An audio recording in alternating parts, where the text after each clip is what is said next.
Okay, there, we're rolling. So welcome everyone. This is the Great Torathon. This is, So I'm your moral leader, Luke Ford, and this is Dr. Osborne, and this is just Joey. Joey Kurtzman. So we've got two Torah portions this week, which are Parshas Nitzavim, and that's, if you're following along at home, so write this down if you're keeping score at home. Deuteronomy chapter 29, starting with verse 9, and then the Parsha goes through Deuteronomy chapter 30, verse 20, and then the next one is Parshas Vayelech, and that starts with Deuteronomy 31:1, and that goes through Deuteronomy 31:30. So don't get creeped out because Joey sweats a lot. But he's just it's Monica's here today, and it's hotter, so I'm especially shy and nervous today. So it's not just a response to me. So no, Luke calms me down. So Parshas Nitzavim, that's like Moses' ethical will to the Jewish people and to the Israelites. Like he's about to kick the bucket, as we say in Talmud class, and so he's like talking about the things that are most important to him, to the Jewish people. So there are like no inquiries about their feelings except for they shouldn't be afraid and that they should love God and they should fear God. So it's not really touchy-feely. It's just a lot of commandments. So I'll start with something that just going through here, things that like grab us, and I'll open with a verse that grabs me, and that's Deuteronomy 29:18.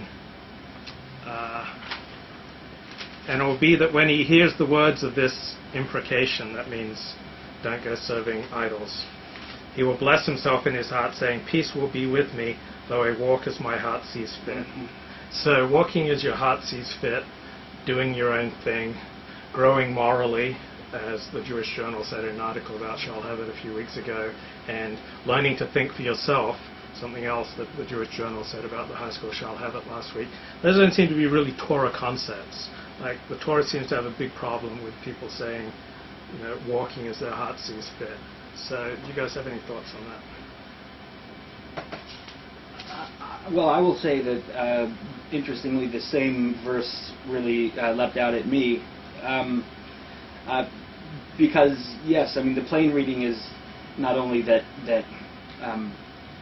being in touch with your own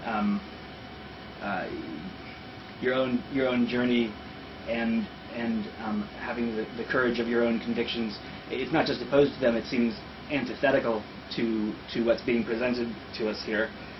And it's interesting the phrasing that they use.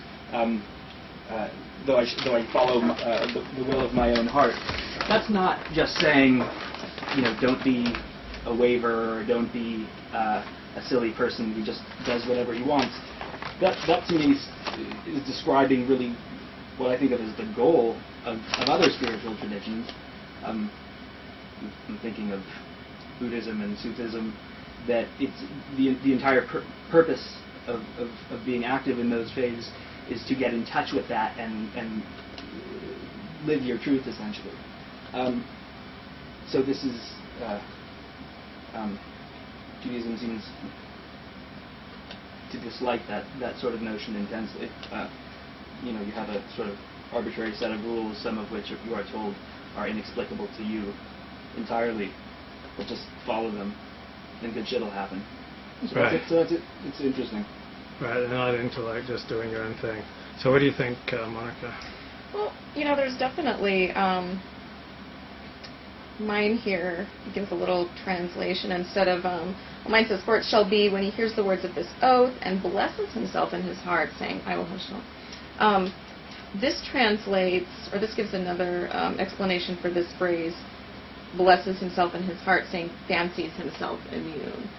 So it's another one of these instances of take care lest you. Right. So there's definitely a call for introspection here, and it kind of points back to the verse that I've been thinking about this morning. It is, let's see, 29:11. For you to cross over into the covenant of Yahweh your God and into his oath of fealty that Yahweh your God is cutting with you today. I was reading just a little bit of Rashi on this morning, just for 5 minutes, and I think the verse itself wouldn't have stuck out to me until I read the Rashi. And he was saying something to the effect of, this is actually about personal ethical responsibility here. This isn't, you're going to be crossing over. This is about you. It's your own individual choice. You have to make a decision to do this, right? This isn't just something you can be, swept into or move along with. It's something you have to purpose, in and of yourself. Yeah, it's interesting because I throughout my studies, such that they have been, Judaism does emphasize, yes, that this is your choice to make or not make, and it can't be made for you by another, as opposed to maybe Islam, where it's all free will is kind of dodgy. But the thing, I guess, that to me makes Judaism feel like a less mature tradition than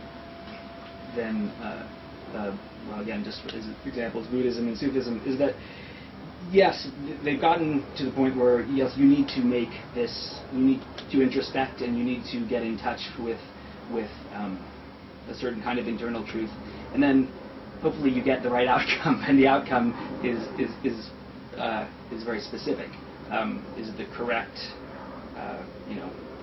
is the, whatever the prevailing Judaic interpretation is at that moment.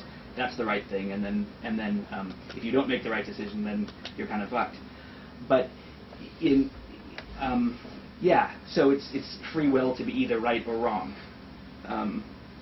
which is more mature to me than Islam, where again, at least there is that notion of the ability to make a choice. But I'm not. It's hard for I think a lot of people who are kind of products of modern life to be impressed with that degree of free will, where the morality is already prepackaged for you, and either you take it or you don't.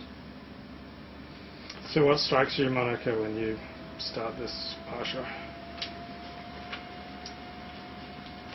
Around the parsha, or anything about the parsha that grabbed you? Well, like you said, this is Moses' on his way out kind of speech. So it's filled with all the rhetorical flourishes of somebody who knows this is his last big moment. Right. Yeah. So I mean, as a literary person, I read this as it's a performance of sorts. It's he's kind of dwelling on the past, and then he's kind of offering a vision of the future, it seems, rather than really focusing on what's going on, which I think is interesting. Yeah. So the question is, what does it mean? Why does he do that? And one thing I noticed too, he kind of oscillates between saying, when he's speaking to them, our God, our God, and your God. Right. So it's really interesting to me. It's almost as if Moshe's kind of distancing himself at certain points from it. I mean, I read in this, and I'm reading a lot into this, but I read some ambivalence on his part, regarding, it seems that he's looking for some kind of transition between the past and the future, and it sounds really cliche. Oh, he's ambivalent about what? About the past. He's talking about Israel's past, the Israelites' past. Saying it wasn't but then he's so got hot. this but then there's like this almost apocalyptic kind of vision of the future that's strange, right? And I mean, strange or realistic? Like if you were Moses, and would you be predicting that the Israelites were going to fall away from God and get creamed, or would you? Well, considering their track record, probably. Probably. Yeah, I mean, I think I agree, what Monica said about the big final speech kind of resonates with me. It's whether strange or realistic,